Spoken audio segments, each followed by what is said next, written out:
Bapak dan Ibu guru hebat. Saya Happy Bertalina dari SDN Klender 10 Pagi. Saya merupakan calon guru penggerak angkatan 8 Provinsi DKI Jakarta. Pada kesempatan kali ini, saya ingin memaparkan koneksi antar materi modul 1.4 mengenai budaya positif.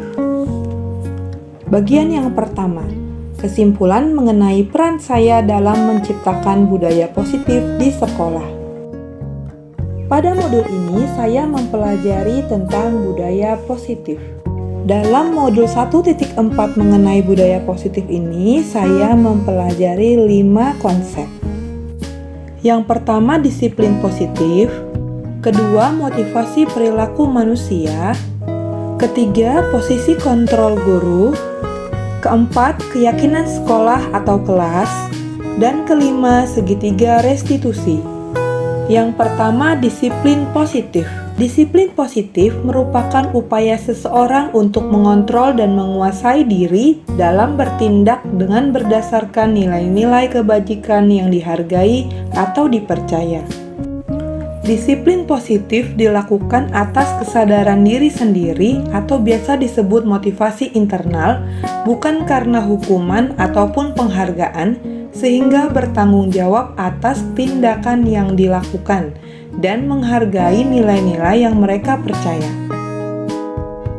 Bagian yang kedua adalah motivasi perilaku manusia. Diane Gossen dalam bukunya Restructuring School Discipline menyatakan ada 3 motivasi perilaku manusia. Yang pertama, menghindari ketidaknyamanan atau hukuman. Yang kedua, mendapatkan imbalan atau penghargaan dari orang lain. Dan yang ketiga, menjadi orang yang mereka inginkan dan menghargai diri sendiri dengan nilai-nilai yang mereka percaya. Sebagian besar murid bertindak dan berperilaku didasari atas 2 motivasi, yaitu menghindari hukuman dan mendapatkan penghargaan. Motivasi untuk menghindari hukuman dan motivasi mendapatkan imbalan atau penghargaan. Kedua motivasi ini berasal dari luar diri seseorang atau biasa disebut motivasi eksternal. Kedua jenis motivasi ini kurang tepat untuk dijadikan sebagai dasar manusia bertindak dan berperilaku. Sebagai seorang guru, hendaklah kita dapat menumbuhkan motivasi internal murid, yaitu menjadi orang yang mereka inginkan dan menghargai diri sendiri dengan nilai-nilai yang mereka percaya. Tumbuhnya motivasi internal dalam diri seorang murid akan menghasilkan murid dengan pemikiran dan kesadaran yang tinggi untuk mampu bertindak dan bertanggung jawab atas perilakunya. Motivasi internal inilah yang harusnya menjadi dasar seseorang manusia berperilaku dan bertindak. Bagian yang ketiga adalah posisi kontrol guru. Ada 5 jenis posisi kontrol guru yang kita pelajari dalam modul 1.4 ini, antara lain penghukum, pembuat merasa bersalah, teman, pemantau, dan manajer. Dari kelima jenis posisi kontrol guru yang saya pelajari dalam modul ini, posisi manajer merupakan jenis posisi kontrol guru yang paling baik. Dalam posisi manajer, seorang guru mempersilahkan murid bertanggung jawab atas perilakunya dengan menuntun murid menemukan solusi atas permasalahannya. Sebagai manajer, guru juga memfasilitasi murid menjadi manajer bagi dirinya sendiri dengan mengidentifikasi kebutuhan diri sendiri dan orang lain melalui proses restitusi. Bagian yang keempat, keyakinan sekolah atau kelas. Salah satu hal yang harus dipikirkan dan dilakukan oleh seorang guru adalah mewujudkan keyakinan kelas. Keyakinan kelas ini dibuat di awal sebelum pembelajaran. Keyakinan kelas ini dapat dilakukan dengan membuat kesepakatan di antara guru dan murid melalui diskusi kelas. Dalam membuat keyakinan kelas bersama murid, kita harus memperhatikan kalimat atau pernyataan yang kita tulis dalam keyakinan kelas. Pernyataan yang dibuat dalam keyakinan kelas harus berupa kalimat positif dan sifatnya universal. Bagian yang kelima adalah segitiga restitusi. Sebagai seorang manajer, guru menuntun murid memperbaiki kesalahannya dengan menemukan solusi dari permasalahan yang dihadapi melalui proses restitusi. Proses restitusi menumbuhkan kesadaran diri untuk menghargai nilai-nilai kebajikan yang diyakini. Ada 3 tahapan dalam proses restitusi yang diilustrasikan dalam segitiga restitusi. Tahapan yang pertama adalah menstabilkan identitas. Tahapan yang kedua adalah validasi tindakan yang salah. Tahapan yang ketiga adalah menanyakan keyakinan. Ketiga tahapan restitusi yang diilustrasikan dalam segitiga restitusi ini harus dilakukan oleh guru untuk dapat menuntun murid memperbaiki kesalahan yang telah dibuatnya. Ketika ketiga tahapan itu dilakukan dengan baik, maka akan terwujud murid yang mandiri dan bertanggung jawab. Keterkaitan materi budaya positif pada modul 1.4 yang dikaitkan dengan materi-materi sebelumnya, yaitu materi pada modul 1.1 mengenai filosofi pemikiran Bapak Ki Hajar Dewantara, materi pada modul 1.2 mengenai nilai dan peran guru penggerak, dan materi pada modul 1.3 mengenai visi guru penggerak. Keterkaitan materi budaya positif pada modul 1.4 dengan materi filosofi pemikiran Bapak Ki Hajar Dewantara pada modul 1.1 adalah penerapan budaya positif di lingkungan sekolah merupakan upaya mewujudkan pembelajaran yang berpihak pada murid, sesuai dengan tujuan pendidikan nasional dan filosofis pemikiran Bapak Ki Hajar Dewantara, yaitu menuntun murid berkembang sesuai dengan kodratnya. Materi budaya positif pada modul 1.4 berkaitan dengan materi nilai dan peran guru penggerak pada modul 1.2. Guru berperan sebagai pemimpin pembelajaran dan mendorong kolaborasi untuk mewujudkan budaya positif di sekolah. Guru memegang teguh nilai-nilai guru penggerak, yaitu berpihak pada murid dan kolaboratif antara guru dengan warga sekolah yang lain, terutama dalam menghargai nilai keyakinan sekolah yang dipercaya.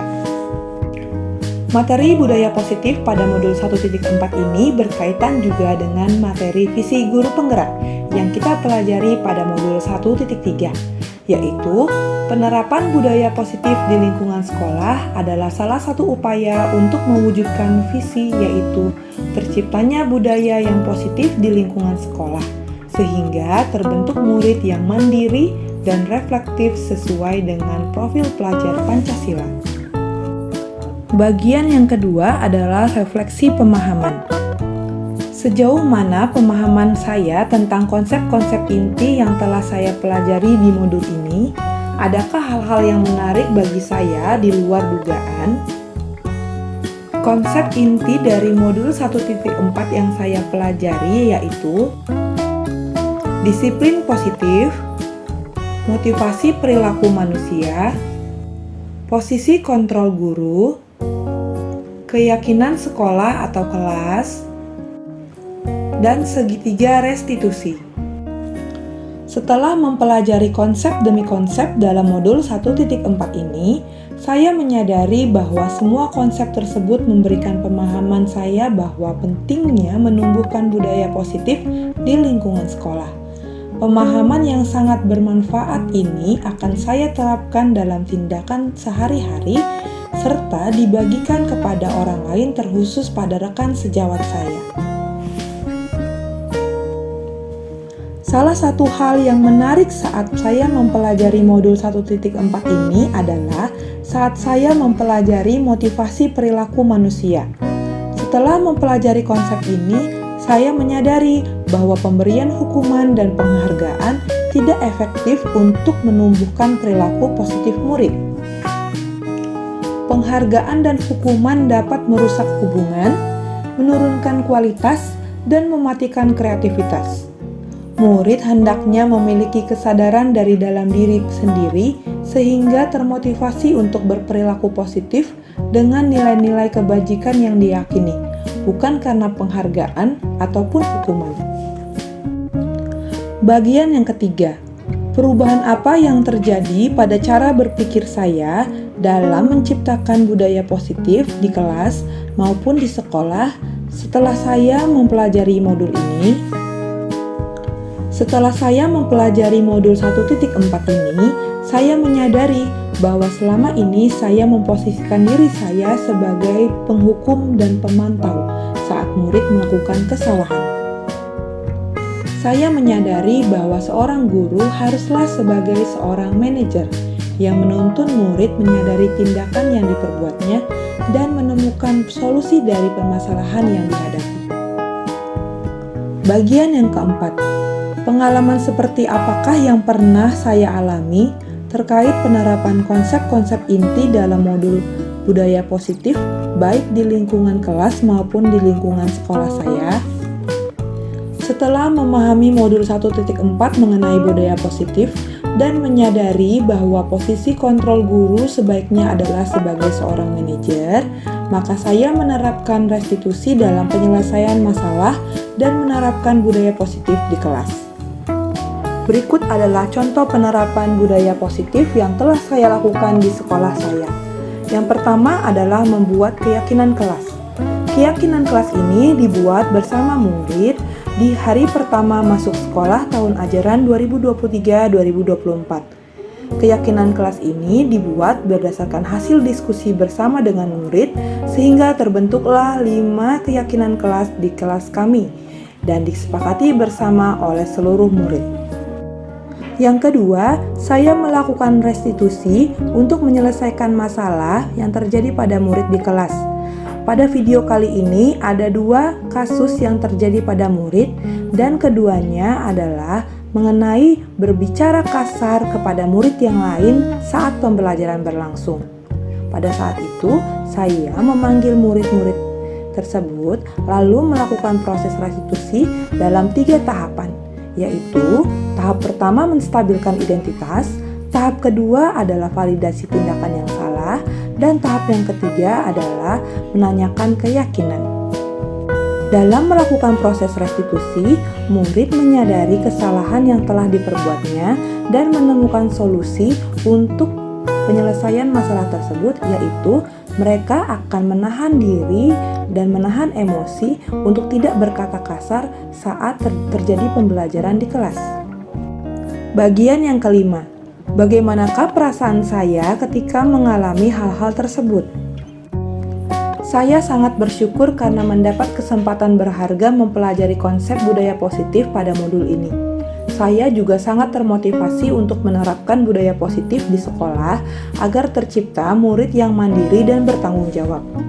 Dalam menerapkan konsep-konsep tersebut, hal-hal apa sajakah yang sudah baik? Adakah yang perlu diperbaiki?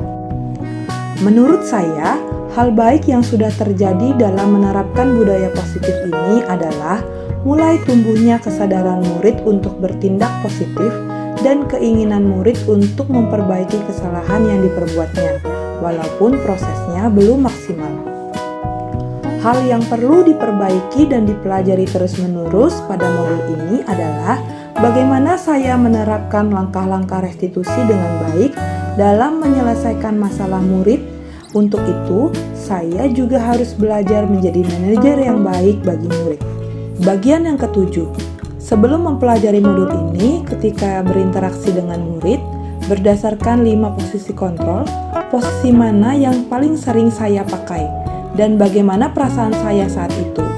Setelah mempelajari modul ini, posisi apa yang saya pakai, dan bagaimana perasaan saya sekarang, apa perbedaannya? Sebelum mempelajari modul ini, posisi kontrol yang saya terapkan di kelas adalah sebagai penghukum atau pemantau. Ketika menjalankan posisi sebagai penghukum atau pemantau, saya merasa bersalah kepada murid-murid. Hal ini dikarenakan dalam menerapkan budaya disiplin di kelas, saya sering menghukum murid jika murid melakukan kesalahan. Namun setelah mempelajari modul ini, Sekarang saya mengetahui bahwa posisi manajer adalah posisi kontrol paling baik sebagai seorang guru. Sehingga setelah saya mempelajari modul ini, saya menjalankan posisi manajer. Ketika menjalankan posisi manajer di kelas, saya merasa lebih tenang dan lega. Hal ini dikarenakan saya dapat menuntun dan memfasilitasi murid untuk menemukan solusi dari permasalahan yang mereka hadapi. Pada kesempatan kali ini, saya juga membangun komunikasi yang efektif dengan murid, sehingga murid dapat menemukan solusi dari permasalahan yang mereka hadapi. Bagian yang ke-8. Sebelum mempelajari modul ini, pernahkah saya menerapkan segitiga restitusi ketika menghadapi permasalahan murid? Jika iya, tahap mana yang saya praktekkan dan bagaimana saya mempraktekkannya? Sebelum mempelajari modul ini, saya pernah melakukan restitusi kepada murid dalam menyelesaikan permasalahan yang terjadi di kelas. Namun, proses restitusi yang saya lakukan tidak selengkap yang saya pelajari sekarang. Saya hanya melakukan satu tahap restitusi, yaitu menstabilkan identitas. Pada tahapan menstabilkan identitas, saya mengatakan kepada murid bahwa tidak ada manusia yang sempurna. Setiap orang pernah berbuat salah. Bagian yang ke-9. Selain konsep-konsep yang telah disampaikan dan dipelajari dalam modul, adakah hal-hal lain yang menurut saya penting untuk dipelajari dalam proses menciptakan budaya positif, baik di lingkungan kelas maupun di lingkungan sekolah? Setelah mempelajari konsep-konsep dalam modul ini, saya menyadari bahwa kolaborasi penting juga untuk dipahami dan dipelajari untuk menciptakan budaya positif di lingkungan sekolah dan lingkungan kelas. Untuk mewujudkan budaya positif di lingkungan kelas dan sekolah, guru harus menjalin kolaborasi yang baik antar rekan sesama guru, tenaga pendidik, dan juga kepala sekolah, para orang tua murid dan komite sekolah, dan murid itu sendiri, sehingga terciptalah budaya positif di lingkungan kelas dan sekolah. Ketika budaya positif tercipta di sekitar lingkungan kelas dan sekolah dan juga di lingkungan rumah, maka akan terwujud dan terbentuk murid yang aktif, mandiri dan bertanggung jawab, serta memiliki motivasi dari dalam diri atau motivasi internal untuk terus-menerus memperbaiki diri menjadi pribadi yang lebih baik dalam kehidupan sehari-hari. Sekian penjelasan saya mengenai budaya positif pada modul 1.4. Terima kasih telah menonton video ini. Semangat terus Bapak dan Ibu guru hebat. Salam guru penggerak, tergerak, bergerak, dan menggerakkan.